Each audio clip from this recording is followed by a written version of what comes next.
Edward was 67, white hair neatly parted, the good gray suit he wore only for weddings and funerals hanging a little loose at the shoulders, and he told himself the dinner would be gentle, the kind where people clink glasses and tell one true thing about a man who kept trucks moving through snow. The bistro was dim, candles in cloudy glass, red napkins folded like little tents. His wife, Linda, had picked it and called it intimate. Her sisters, Marla and Denise, arrived first, perfume-heavy, laughter already on their tongues. They brought a velvet gift box and made a show of untying the ribbon, and when Denise lifted the lid, a cheap plastic collar sat inside like a dare. "We should have gone with handcuffs," Marla said, cackling. "Would have matched the HR complaints." The table burst open with laughter, the kind that makes eyes water, and people slap the table to share the rhythm. And Edward held his knife carefully and looked at his untouched steak and felt the room bend. He had given 26 years to logistics, dock doors, pallets, routes, the 1,000 small decisions that keep groceries on shelves. And a week earlier, he had been encouraged to take early retirement after anonymous tips about his conduct. No hearing, no chance to respond, just a padded envelope, a speech about restructuring, and a handshake that avoided his eyes. He had come tonight because he believed some part of the room still knew him. Then a portable projector whirred behind him. A white square bloomed on the brick wall. Slide 1, a screenshot of a Slack thread with his name beside a crude line he would never write. Slide 2, a photo of him slouched with his tie undone, taken at a potluck after he spilled soda on his lap, now captioned, "Let's discuss your package after work." Slide 3, fake texts full of errors, supposedly between him and a junior staffer. The fonts didn't match. The timestamps were wrong. It was stupid, sloppy, mean. People laughed anyway because the sisters laughed, and Linda tipped her head toward him and breathed Chardonnay in his ear. "Lighten up, Eddie. They know it's a joke." He looked at the room. He knew they did not. Chuck, his manager, dabbed his mouth with a napkin and left during slide 3 without looking at him. A gift bag appeared at his elbow, bright tissue hiding novelty boxers printed with "Retire from Women Too," like a command. His fork slipped and knock-tapped the plate. That sound lodged behind his eyes. He thought of 1,000 nights he'd answered calls at 3 a.m., storms closing highways, a sick driver, a broken liftgate, the small heroics of boring men. He thought of Linda's phone turned face down on the counter for the last year, and the way Marla said the name coach when she talked about her trainer. He did not stand to make a speech. He stood, folded his napkin carefully, placed it on the table, and walked out without his coat, wallet, or phone. The winter air outside was not cold so much as sharp, the kind that makes the lungs sting and the head clear. He walked 3 blocks to a motel with a broken E on the sign and paid cash. In the room, he sat on the edge of the bed and watched the coffee machine's red light blink like a slow heart. A text came from Linda. Just a heart emoji and a "you okay?" He looked once, placed the phone face down, and let the room be very quiet. He did not cry. He did not drink. He did not plan revenge in words. He felt something older and heavier than anger settle into place, a stillness that asked for action step by step. At 6 a.m., the sun showed up as a gray smear. At 8 a.m., he shaved, put on his suit jacket, and walked to a small credit union he had used for decades. At 9:15, he closed the joint account and left exactly $11,248, the amount Linda spent last spring for the girls' trip to Miami, where Coach had somehow been in every photo but never tagged. At 9:45, he emptied his safe deposit box, his father's black watch, his mother's small locket, birth certificates, a folded list of every dock supervisor he trusted. At 10:30, he logged into the utilities at the library computers and canceled every autopay. Gas, water, internet, the gym. Linda never used. At 11:10, he met a notary at a storefront office and signed the deed transferring the house to Linda alone. No note, no explanation. The mortgage, the taxes, the roof they'd put off fixing for 2 years, the septic tank that needed a real repair, all neatly answered by a recorded instrument with his name removed.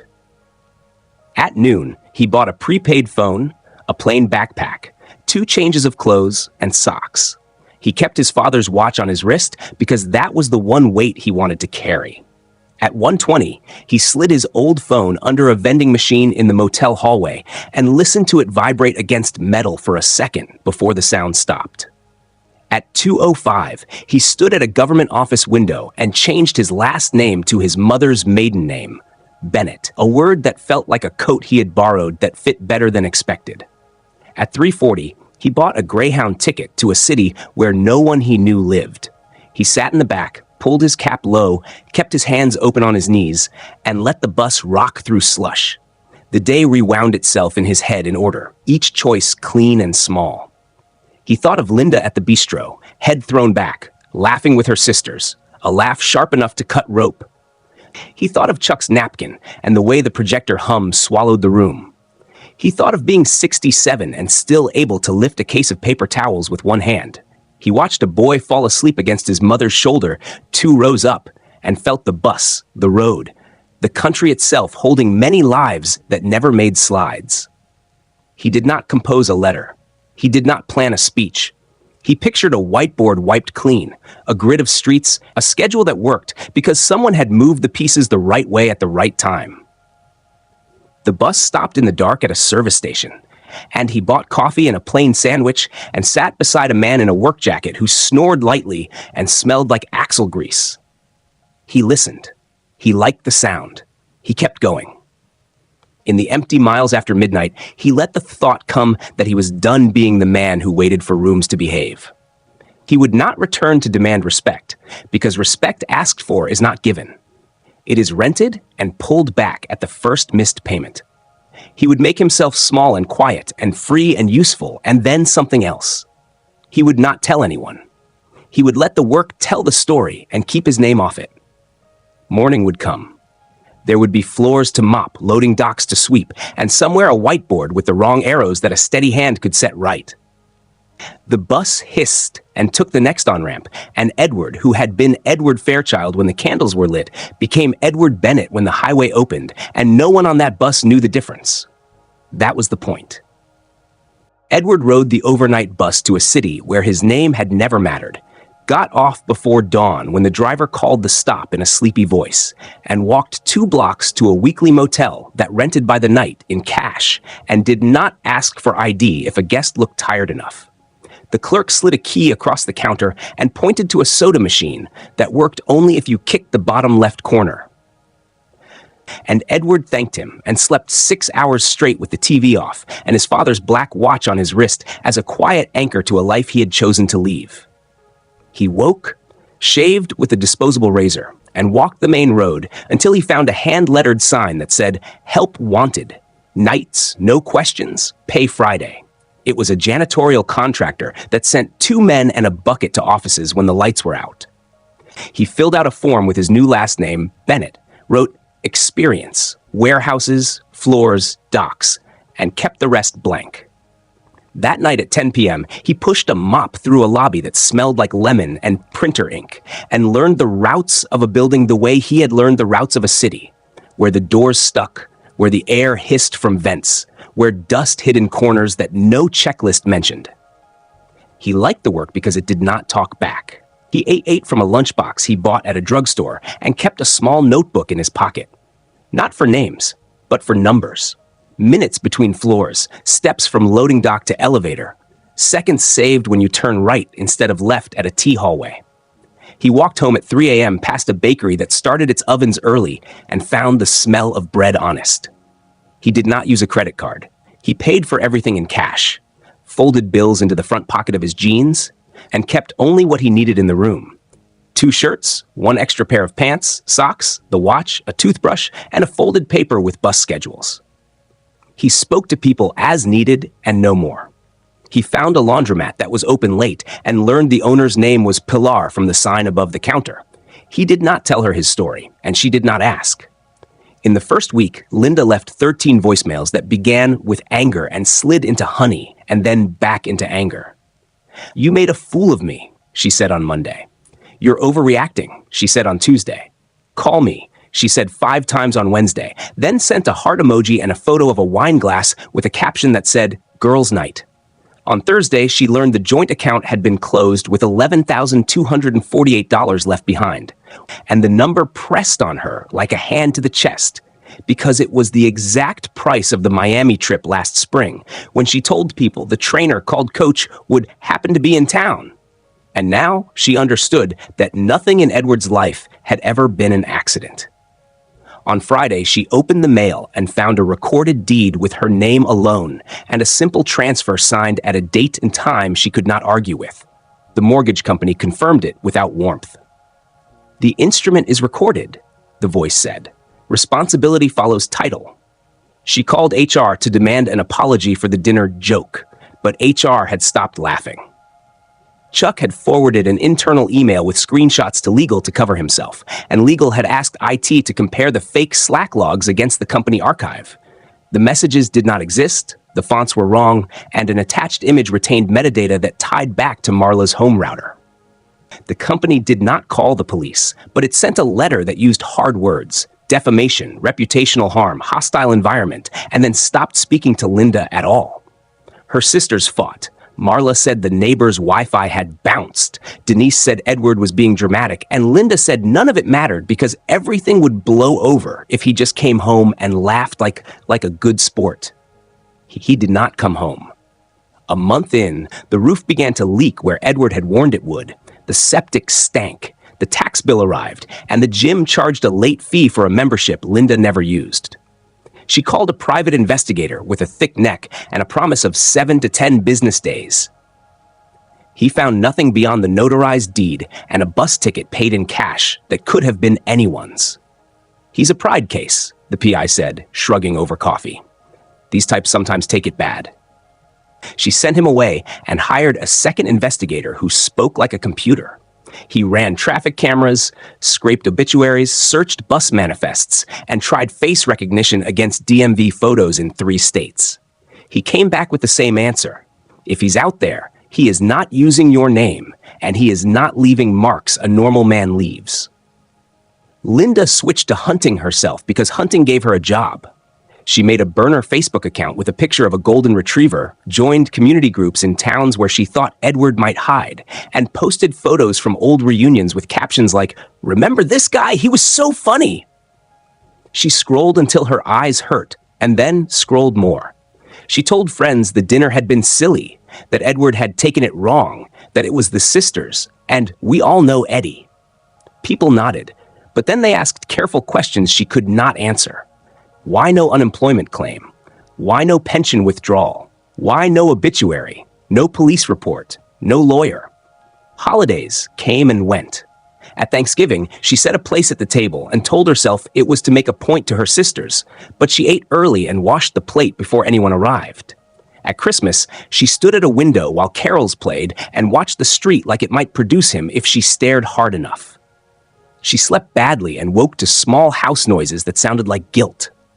In the second spring, Coach stopped answering her texts. Then she saw him at the same gym with a woman 10 years younger, and she told herself she was above feeling anything about that.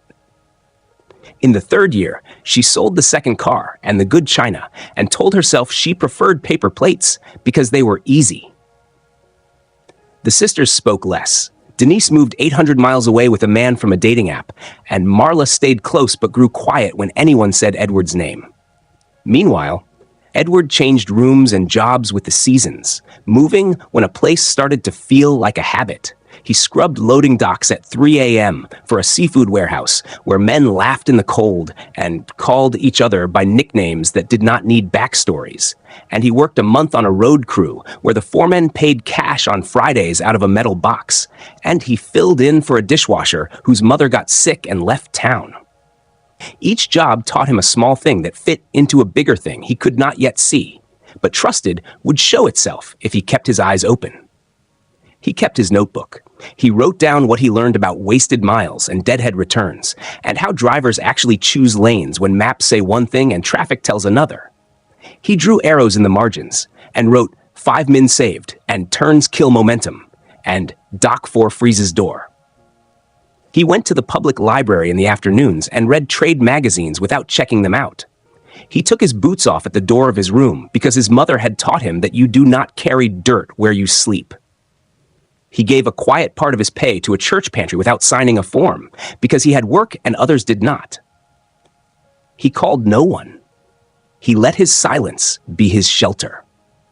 In the 4th year, he took steady night work at a brick building that housed 6 small companies and a shared co-working floor where young people wrote on whiteboards and argued about shipping windows. He emptied their bins and righted their chairs and kept his eyes down, but sometimes, when the boards were full, he paused with a cloth in his hand and felt the itch in his mind where a wrong arrow should be turned and a broken line should be mended. He did not touch the markers. He cleaned the glass and moved on. He slept during daylight, woke to the sound of a radio from a shop below, and ate simple food. He did not measure his life against the old one because that scale was broken. He measured it against whether he could go an entire week without needing anyone to see him to know he was real. In the 5th year, the city felt less like a place he was hiding and more like a map he could read. He knew which buses ran late when it snowed, and which corner stores kept bread fresh, and which night guards were kind. He stood sometimes at the edge of the river and watched the dark water carry what it carried. He did not rehearse speeches or plan confrontations or script revenge.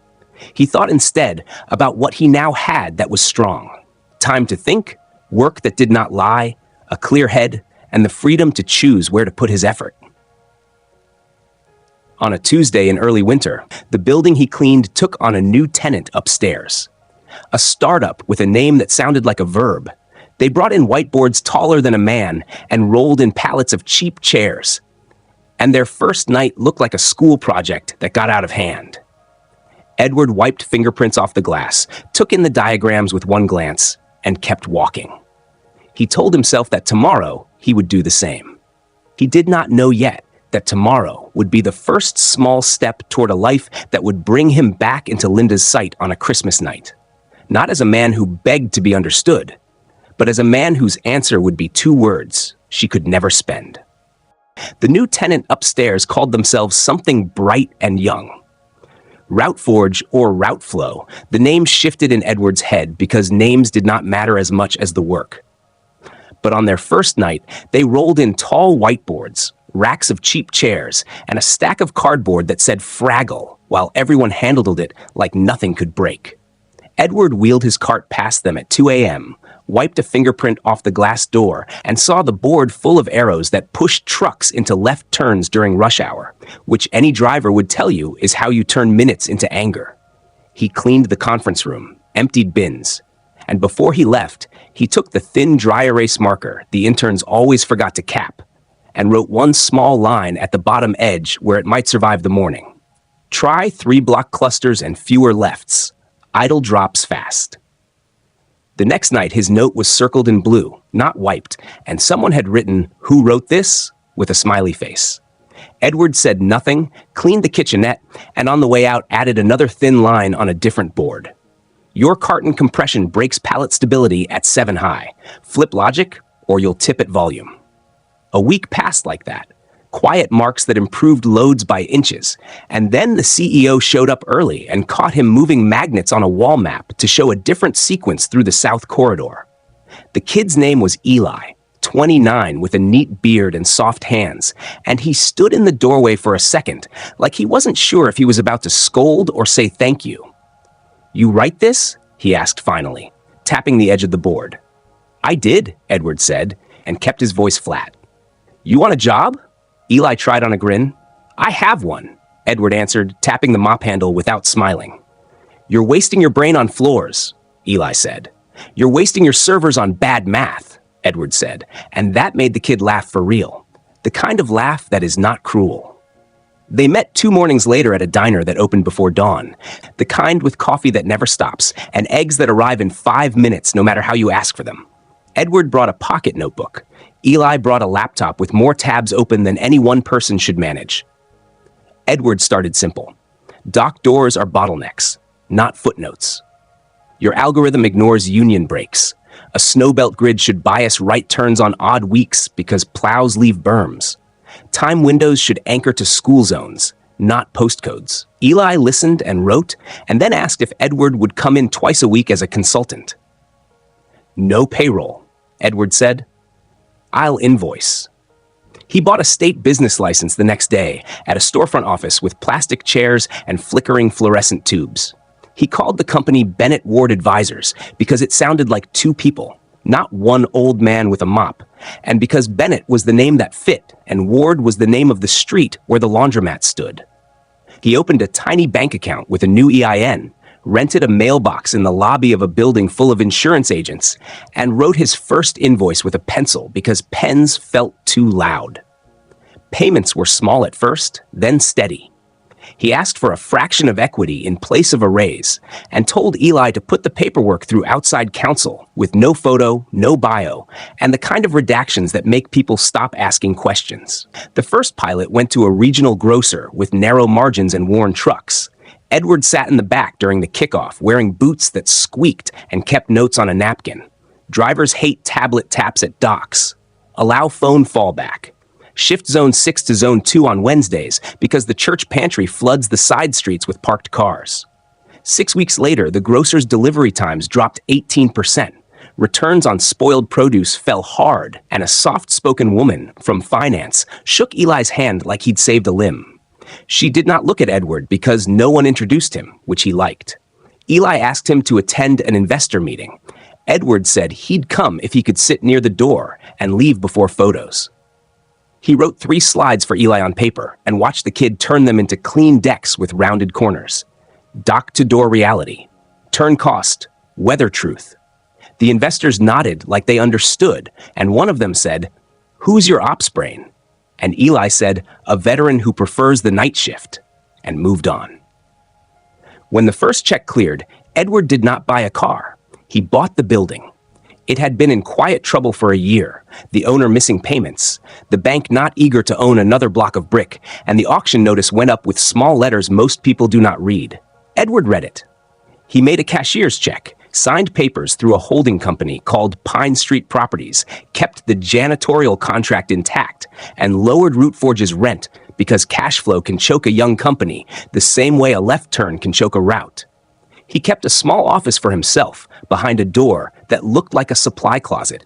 Outside the door, he hung a real mop rack as camouflage, and inside, he kept a used desk, a whiteboard with only numbers, and a tin of strong mints. He did not change his clothes or the way he walked the halls. Invisibility was still the best guard he had. He asked Eli to raise starting pay for the night crew by $1 and fold in a transit pass. Eli agreed without drama, and 2 people told Edward the next week that the bus felt safer because they could ride earlier. They started a second pilot with a medical supplier that delivered oxygen tanks. Edward insisted the model account for stairs and old elevators, and had every route carry 1 spare regulator, so a failure would not become a panic. He wrote checks to a church pantry in amounts that never triggered a phone call.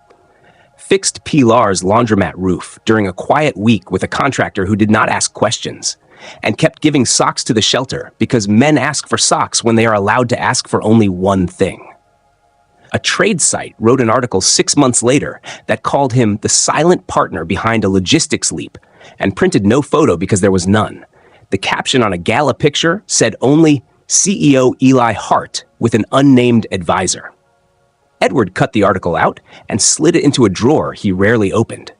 He still cleaned when the crew was short, still wiped the glass in the lobby when a handprint annoyed him, still walked the stairs because elevators make you wait. He learned how to say no to conferences, no to podcasts, no to small fame, and yes to early breakfast, where work is a pencil and a napkin, and the person across from you is not trying to be seen, only to solve. Cash turned into quiet equity, and equity turned into the kind of safety he had never known. Time, space, choices. He replaced the boiler in the building without telling the tenants why their heat worked better. He paid the snow crew early before the first storm so they would answer the phone on bad nights. He put a small tree in the lobby with a sign that said, "Toy Drive, new only, thank you," and did not put his company name anywhere near it. In late November, Eli said, "We're doing a Christmas reception to thank people. Invite the grocer, the supplier, the crew," and asked if Edward would come for an hour. Edward said he would stand in the back and leave when the music got loud. The invite went to a short list, the article about the silent partner, pushed through algorithms he never used, and a photo from last year's trade award landed on a screen he did not own. Somewhere 3 hours away, Linda scrolled past envy and regret, and paused on a face that looked like a sharpened version of the husband she had laughed at in a dim room. Edward did not know that yet. He walked the halls of his building on a Tuesday night, checked the exit lights, told the guard to take a longer break because it was slow, and went upstairs to look at a board full of arrows that now bent the right way. He erased one stray line, put the cap back on the marker, and thought about how quiet the right answer sounds when it finally replaces the wrong one. Christmas lights went up around the lobby that week, soft and plain.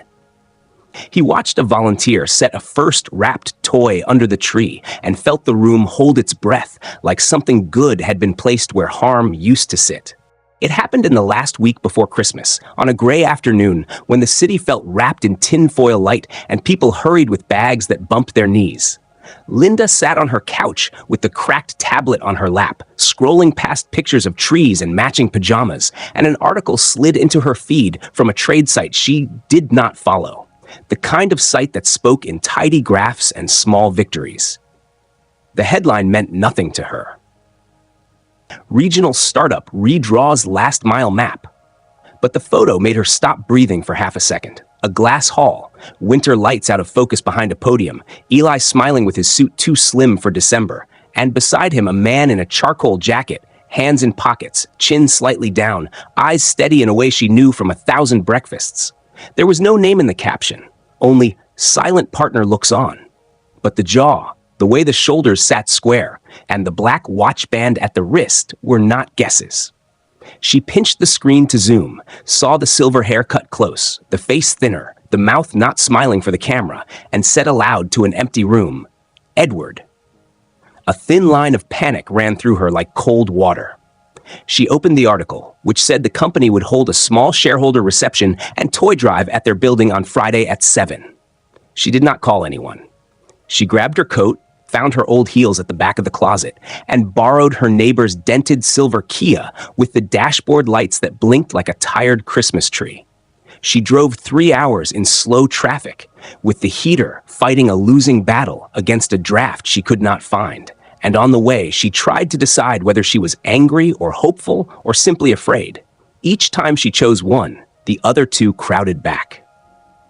Snow started as she reached the city, a fine powder that made streetlights glow like lanterns. She turned onto Pine Street and saw the building at once because the glass threw back the street in neat squares, and the lobby held a simple tree with paper tags and a pile of wrapped toys under it. Men in dark coats stepped out of cars, women in long black and deep blues went past her with calm faces, and a violin line drifted through the revolving door each time it turned. Inside, the air felt warm and expensive. A receptionist with a tablet smiled without showing teeth. "Good evening. Name?" "Linda Fair," she started, then stopped, because the last name felt like a door closing. "I'm here to see my husband," she said. "Edward." The receptionist's eyes did not change. She glanced down. "I don't see that name on the list." Linda tried to push her voice into a place that sounded certain. "He works here. He's the advisor, the partner. Everyone knows him." The receptionist spoke quietly into a phone, listened, then came forward a step. "Are you asking about Mr. Bennett?" The word hit Linda like cold air on a hot face. She nodded once. "Yes, Mr. Bennett, I need 5 minutes." The receptionist listened again, then folded her hands. "He is aware you are here," she said. "He is not available to meet. If you have communication, you may send it to counsel." "Counsel?" Linda laughed once, short, because the word made her feel suddenly small. "This is not a lawsuit. This is Christmas." The receptionist looked past her to the door, where a family came in with a large bag of toys. "I'm sorry," she said, and the words were clean and final, the kind you do not argue with unless you plan to make a scene. A guard stood near a column with a palm-open gesture that meant, "Please, not now." Linda stepped aside, feeling the heels pinch the base of her toes. She moved toward the glass and stood where she could see the ballroom beyond the lobby. The floor was pale stone, the ceiling a rib of steel and glass that held a wash of white light, and along one wall stood a row of small trees dressed simply in white, no red, no gold, only a quiet glow. Eli stood at a cluster of guests, talking with his hands. Volunteers placed toys in neat stacks beside a sign that said "Thank you" in block letters. Linda watched faces, men with gray at the temples, women with notepads, two older drivers in clean jackets standing a little apart as if the room were too bright for them. She did not see Edward at first. She saw instead a shape she thought might be him, and then it turned into a stranger. She told herself he was not here, that she had misread the photo, that the watch could belong to anyone. Then he stepped from behind a column into a path of light and paused while a woman pointed him towards someone. He had the same height, the same hands, the same small habit of scanning a room before he moved, a habit she had once teased him for when she thought it meant he was anxious. Now it looked like composure. He wore no tie, just the jacket and a crisp shirt, and his hair had gone a clean iron gray that did not try to be black. He smiled at the woman without showing his teeth, listened, nodded, and turned toward the donors. Linda felt the floor shift under her feet, not like a fall. More like a ferry leaving a dock when you are not ready. She raised her hand and then put it down because the glass made her hand look distorted and small. She took out her phone and with shaking fingers slid a wedding photograph from behind the case. The one with him in a cheap tux and her with hair scraped high, both of them younger and a little foolish. She held it flat against the glass as if a picture could be a key. The receptionist pretended not to see. The guard shifted his weight and stared down the lobby in the neutral way trained men do. Outside, the snow thickened and began to stick to the sidewalk in a thin layer that would turn to ice by midnight. A man in a black coat asked if she needed water. She shook her head. She could feel her face heat and cool in waves. She thought of the dinner 5 years ago and heard the projectors hum and the laughter that went too long. She thought of the day the bank told her the deed was recorded and the word responsibility followed title, which she had not understood until the roof leaked over the guest room and a pan under the drip tapped like a clock all night. She thought of all the messages she had sent to an empty number, the heart emojis that looked desperate the morning after, and the way the house had grown loud when no one else was in it. Inside, Eli lifted a glass. People turned. The quartet paused and then began a line Linda knew from the radio, something gentle and winter light. Edward stood to one side near the tree where the toys had begun to pile in a bright wall for children he would never meet. He looked toward the lobby once. His eyes passed over her face and did not stop. Not because he missed her, she felt, because he included her in the room the way a person includes a chair or a door.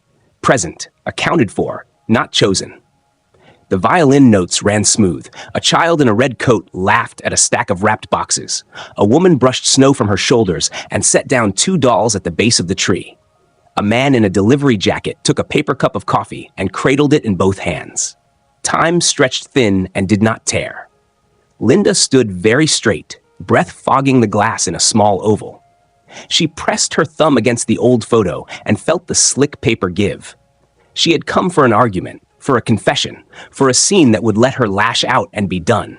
What she had instead was a clear window into a life that had learned how to continue without her. After a while, the receptionist spoke again, soft. "Ma'am, you're welcome to wait outside the doors if you wish. The entry needs to stay clear." Linda nodded and stepped back onto the stone under the portico where the snow blew in thin sheets and the city air tasted like iron. She stood where the light reached and watched silhouettes cross the glass like shadows in a music box. A car pulled up, doors opened, more toys went in. She wrapped her coat tighter and felt the old heels slide a little on the damp stone. She would wait, she decided, until the last song ended, until the room emptied, until he had to walk past her body in the cold. She did not know what words would come. Only that the question had been growing inside her for 5 winters, and it would not leave her mouth alone. Somewhere beyond the doors, she heard the soft applause of polite hands. She kept her eyes on the place where he would have to appear, as patient as a person praying without believing anyone is listening. And the snow kept building in a clean, thin line along the edge of her shoes. The reception wound down the way careful events do, with the music lowering, the staff moving like a quiet tide, and the guests breaking into small groups that drifted toward the coat check. Linda stood under the portico light with snow dusting her hair and watched the doors open and close on warm air and soft laughter. And every time a tall figure in a dark coat came out, her heart kicked and then settled. Inside, someone made a last announcement about the toy drive. There was a short round of applause, and then the quartet packed their instruments while a volunteer straightened the paper tags on the tree. The guard glanced at Linda now and then to be sure she was steady, and the receptionist kept her tone even as she said, "Good night," to each person who passed. Linda's toes had gone numb in the old heels, and the wet edge of snow had crept up her stockings, but she did not move because she thought that moving might make him slip past her in the time it took to adjust a scarf. At last she saw him, not as a shape in the glass, but as a man with weight and pace, stepping from the ballroom to the lobby and then toward the door with his coat over his arm and a slight pause to speak to the guard. The receptionist nodded once, and the guard pushed the door open on a soft hinge so Edward could step out into the cold. Up close, he looked as he had from a distance, leaner, older, a steadiness in his shoulders, the black watch at his wrist, and he did not start when he saw Linda because he had been told she was there. She stepped forward, her breath a white cloud that broke between them, and she said his name in a voice that tried not to shake and failed. "Edward," then added, "How did you do this?" And she gestured back toward the glass, where a pile of wrapped toys reached the knee of the smallest tree, and men in coats were slipping away one by one. She did not mean the party. She meant the years, the building, the calm, the way he stood like a person who had nothing to prove. He did not answer fast. He looked at her hands, at the old photo case peeking from her phone, at the snow gathering a thin ridge against the curb. He said very simply, "You shouldn't stand in the drift," and he took one small step sideways so she would copy him and be under the awning, and she did without meaning to, and that small act made something awkward pass like a cough. She took a breath and tried again, in plain words because plain words were all she had left. "The prank, the sisters, Coach, the dinner, the job, the way you vanished, the way you turned it into this. How?" And she swallowed and pressed the question down to the part she most wanted. "How did you become so successful?" And she held the last word like a thing that might cut her if she gripped harder. A car eased up to the curb. The valet took a ticket and nodded. The snow ticked in the light, and inside someone laughed at something small. Edward inclined his head a fraction, not unkind, and she could see the lines at the corners of his eyes, the years that had passed over them both. If there was anger in him, it did not show.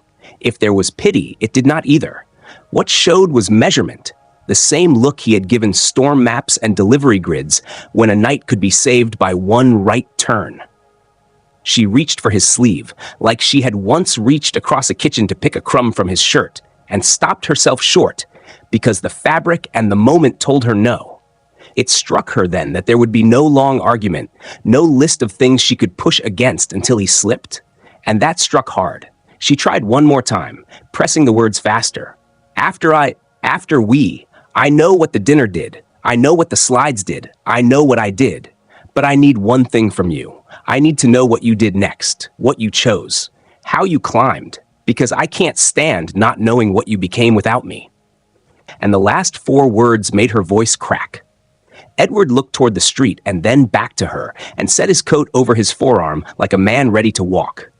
And when he answered, he did not raise or lower his voice. He only chose it cleanly. 2 small words that fit the question and the years and the cold. "Thank you." They did not sound sarcastic, and they did not sound warm. They sounded exact, and in the second after he said them, she understood. And it hit the way a truth hits when it is plain. He was not saying she had been kind. He was saying she had cut the rope he could not cut himself. That the prank and the laughter and the hard, ugly ending had removed the last thing that kept him asking rooms for permission. And he had used the space she left to build a life that did not need her eyes on it to be real. She wanted to answer and could not. The snow seemed louder. A horn sounded far off. Inside the lobby, the receptionist set her tablet down and turned away to give them the grace of not watching. Linda made a sound that started in her chest and broke in her throat. Not a scream, not a name, just the kind of sound a person makes when a door shuts without force and still feels final. Edward gave a small nod to the guard, stepped past Linda without brushing her coat, and walked along the portico toward the corner where the sidewalk was clear. He did not hurry, and he did not look back, and that steadiness was sharper than any exit she had imagined. She turned a little as he passed, as if her body could keep him in view long enough to pull a different answer from the air. But the two words had already fitted themselves into place, and there was no other answer to be had. He reached the curb, lifted a hand to the valet in a simple thanks for keeping the lane tidy, and went on toward the side street where the snow lay thin and unmarked. Linda felt her legs bend on their own, and then she was down. Not in a performance, but because the heels and the cold and the sudden empty space where the argument should have been took the strength from them. And she knelt on the wet stone with her arms around herself, as if that could hold the rest in. No one rushed to lift her, because this was not a scene for strangers to fix. A man in a delivery jacket paused, set a wrapped toy gently on the collection table inside, and closed the door with care. The guard watched the sidewalk and gave her the time people deserve when they meet the edge of a thing. The city moved around them as cities do, steady and indifferent. After a minute, she pulled herself up by the rail, wiped her face with the back of her hand, and looked down the street where Edward had gone.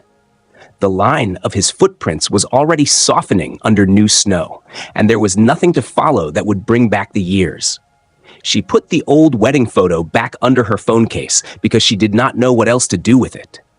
And she walked to the curb and stood where the cold stung her cheeks almost clean. And she whispered the answer once to herself, so she would hear it without the noise of her own defense. "Thank you." And the words did not comfort her, but they made sense, and sometimes that is the only thing a person can carry home.